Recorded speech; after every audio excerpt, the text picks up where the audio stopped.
Hello and welcome to my channel, I Win to Lose Gaming. 3.0 is finally here, and with it comes its first 5-star dendro character, Tighnari. In this video, we'll be taking a look at how strong a Constellation 0 Tighnari is with the free-to-play friendly 4-star bow, the King Squire.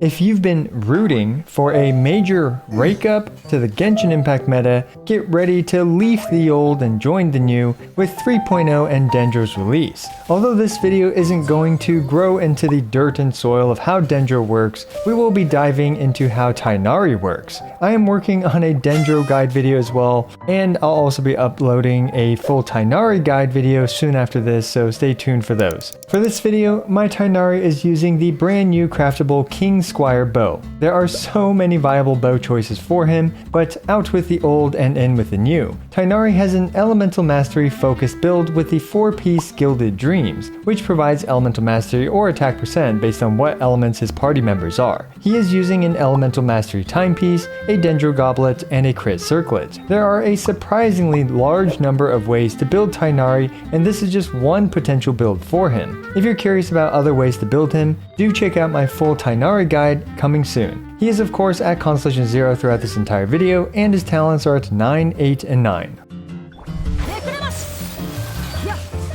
Let's start off as we always do by abusing our longest and most reliable punching bag, volunteer, the Cryo Regis Find, starting with his basic attacks, the Conda Barrier Burster.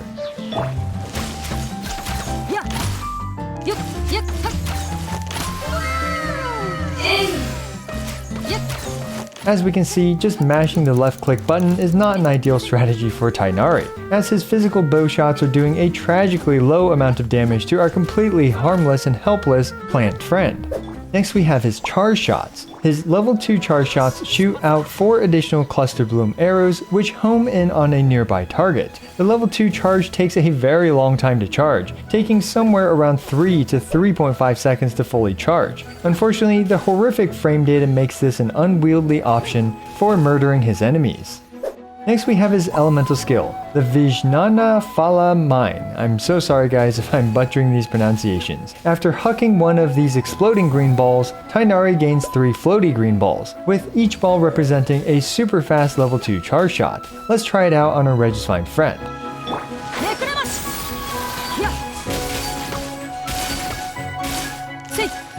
Now that's much more pragmatic. He's able to quickly shoot 3 charge shots in a very short amount of time, and he's even able to squeeze in a second round of green balls, which allows him to get a total of 2 elemental skills and 6 fully charged charge shots before the Regis Find managed to get up. Tighnari was able to do around 60% of the Regis Find's HP with his elemental skill and quick charge shot. And lastly we have Tighnari's elemental burst, Fashionier's Tanglevine Shaft. The Fashionier's Tanglevine Shaft shoots 6 shafts, and once those 6 shafts shaft, 6 more shafts come to shaft for a total of 12 shafts to shaft your enemies. At talent level 9, this is an impressive 1261% talent multiplier. Now let's use Tighnari's entire kit, but still just focused on raw dendro damage. Don't worry, we'll get into some reactions after this.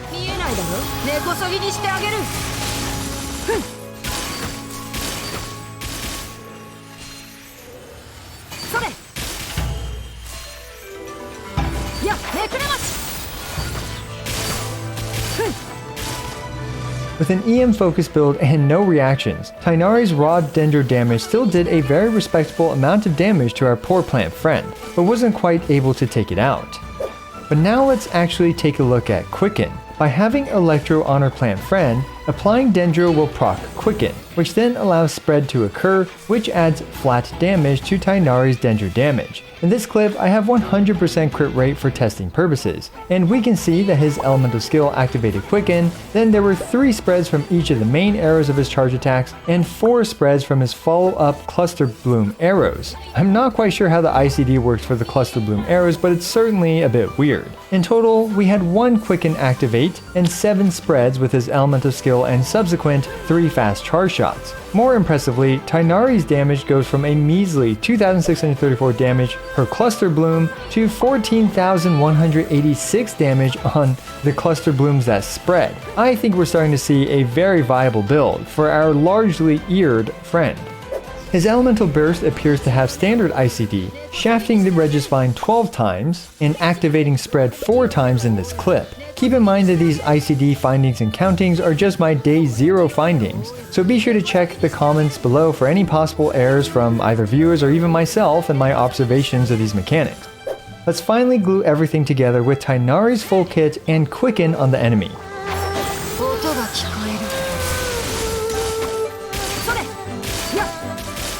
Now the Regisvine stood absolutely no chance at all with around 11 spreads in quick succession. Tighnari was simply trying to murder our Regisvine friend so he could spread its ashes.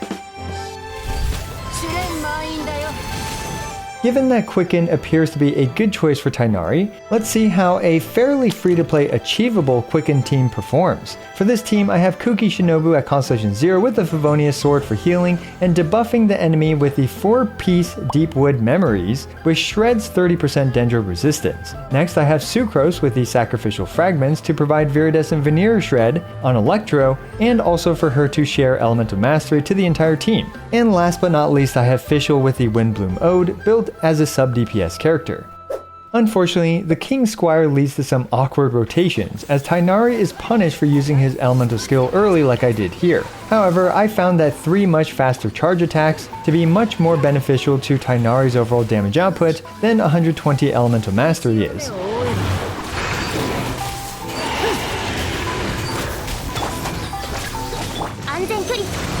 Anyway, as we can see, this team is comfortably able to handle the Primo Geo Bishop, with plenty of spreads and aggravates to go around from everybody, doing tons of consistent damage against our Primo Geo Bishop friend. I also decided to take this team against the new world boss, this green burb thing, the Jade Bloom Terror Shroom. I think this thing resists Dendro, but I might be wrong about that.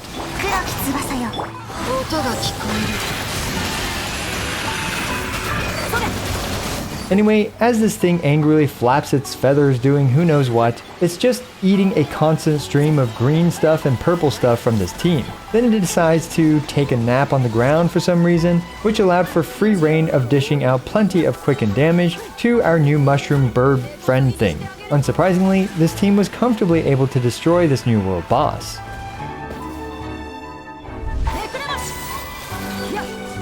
But how is this team's performance in the hardest of all content, Abyss 12? Well, I'm glad to inform you that it's reasonable. I only did one single run this time for the interest of time, since there's literally 20 videos I want to make in such a short amount of time. Anyway, 12.1.2 has a bunch of these samurai dudes. Although my rotations were slopping and my dodging non-existent, thanks to the well-rounded nature of this team, a bit of grouping with Sucrose, fast charge shots from Tighnari, and fairly flexible playstyle, this team feels pretty good to use. The most restricting thing about this team's rotation is actually in applying Electro. Oftentimes when Quicken is applied and Aggravate happens, Electro doesn't actually stick on the enemy. I'm not yet quite sure why this is the case, but you need the Electro icon to be on the enemy in order to actually swirl it with Sucrose. Things like Kuki's Burst though essentially guarantee Electro being on the enemy to swirl, which is nice. Now this team did struggle a bit against multiple enemies due to the largely single target nature of both Fischl and Tighnari's damage. And this was most evident in this Abyss run, especially against the 12-2-2 robots, which are pretty difficult to group. In terms of the actual clear times for Tighnari's team here, in the second half of Abyss 12, for my one single run of Tighnari's team, I managed to complete 12-1-2 in 69 seconds, 12-2-2 in 85 seconds, and 12-3-2 in a rather anxiety-inducing 88 seconds. All of these times can certainly be majorly improved with this team just by trying a few more times, but for a first try, seeing this team being able to 9-star Abyss 12 with all new unfamiliar mechanics and a Constellation 0 Tighnari with a craftable 4-star weapon is quite promising. So what do I think about Constellation 0 Tighnari? Well, first of all, in case you didn't know, Tighnari is going to be in the standard banner sometime in the future. So he might not necessarily be a character that you really spend a lot of Primo Gems for right now, as there is a reasonable chance you'll get him when you lose your future 50/50s. But of course, this is the best opportunity to essentially guarantee yourself a Tighnari if you want him. This video mainly demonstrated how viable Tighnari is in a Quicken comp, but there are truly many ways to play Dendro, with Hyper Bloom being the next closest thing to a pure Quicken comp, and even Burning or Burgeon to consider as well. As for this video, this is about as far as I'm willing to go because otherwise we'd be here all day. Let me know how you plan to use Tighnari, what you think about his performance, and any questions you might want answered in a future video, as I'm certainly going to be making many follow-up videos to this one. As always, I appreciate every single one of you. This is I Win to Lose, signing out.